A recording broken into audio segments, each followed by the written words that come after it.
Universal officially opens the gates to Epic Universe tomorrow, its most ambitious theme park yet, and the first major new park in the U.S. in more than 2 decades. Joining us now, Mark Woodbury, Chairman and Chief Executive Officer, Universal Destinations and Experiences. I want to come down, Mark, and I think we were thinking about coming down, and then we didn't. But then, in preparing for talking to you today, I'm blown away at what is available down there. You need to tell us, and this can be, I don't even need to know financials. This can be one big commercial as far as I'm concerned, because there's 4 different things, and the first one leads into the other 3. Or can you explain it? Yeah, it looks sure, amazing, yeah. and it looks expensive, that's for sure. Well, look, I wish you were here, but thanks for having me. It's a fantastic day. Tomorrow we grand open Universal Epic Universe. As you said, the first major theme park in a quarter of a century here in Orlando, and we opened the last one. So this is spectacular. Universal Epic Universe, 5 themed lands. Each one of those worlds is almost a theme park within a theme park. Celestial Park is right behind me. That's kind of the center hub of the entire park. And from that, you enter these 4 different themed worlds through a portal that take you into a whole nother place that's beyond your wildest imagination, based on the greatest intellectual properties we could put together. How to Train Your Dragon, Harry Potter, Universal Monsters, all reinvented, and Super Nintendo World, an entire interactive world based on Nintendo properties. So it's really spectacular. 50 different experiences, 11,000 hotel rooms at our resort now. So it's just a transformational moment for us. You know, we have a fantastic destination here already with 3 existing theme parks as we have it.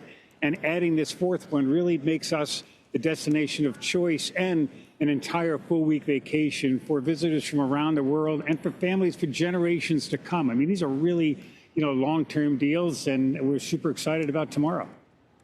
Think about the IP and, just growing up. And I Disney sort of had they seem to be ahead in terms of IP. But then when I was reading, I don't know, the Nintendo thing, I like it. I like playing those games. But Frankenstein's monster, I forgot that was Universal, to be able to have that IP and make a theme park, that has the greatest werewolf, Dracula, the stuff I grew up with. Universal is not, and then you add in Harry Potter. I think you might be passing Disney at this point, Mark, in terms of IP that I love. Well, I like the sound of that a lot. Universal Monsters, all reimagined. This park is the most technologically advanced thing we've ever done, and we've done some pretty advanced things in our time. The advanced robotics that bring those characters to life is a 9-foot Frankenstein that walks out into the room.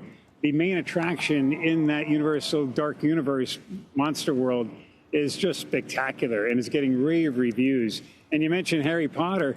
It's our 3rd Harry Potter installation in this resort. So if you're a Harry Potter... If you're a Harry Potter, hold that thought. You might be able to get him back. Do you think that there's something going on with Harry Potter? Do you think that's just a... Oh, I think he's back. Thank God. Yeah, I don't think he got some kind of a spell or something from Bob Iger. What I was thinking. From Bob Iger. I was thinking about Iger. I was just thinking he might be on some kind of Iger, special shut ride. this guy up, quick. No, but Mark, you can continue, but there will come a day where if you think of theme park in Orlando, it might not, that fellow with the ears might not be the first thing you think of anymore. That's our hope. Our goal is to grow our resort to the full-week vacation destination. The great thing is that, all ships kind of rise with the tide in a way. So we'll be able to grow the market, and we'll grow our share of the market in the process.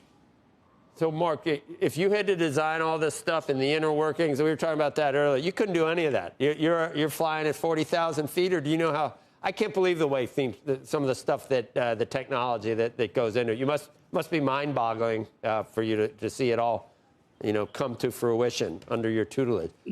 Yeah, it's an exciting process, a fascinating journey from a blank piece of paper when you start imagining what you could create. And in our case, it was creating something that was both complementary to our existing resort, but also extraordinary, not just for the things that we've done in the past, but for the entire industry. And that's kind of the ambition that we had going into it. And I think the results will show everybody how that was executed. So Just a fantastic process, super detailed, an amazing team behind it all. So, yeah, great. So you already been on everything, or are you going to do it tomorrow? And what are you looking forward to most? Which ride?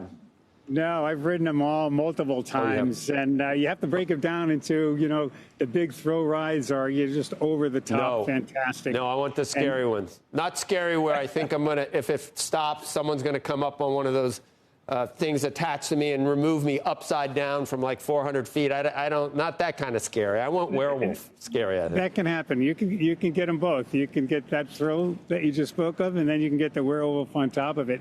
And you're also showing pictures of the fantastic shows that are part of this experience. We have a couple really Broadway-level experiences from a show standpoint that are not, historically characteristic of our parks. Right. So Epic really brings that to life in a way that is really unprecedented. Great.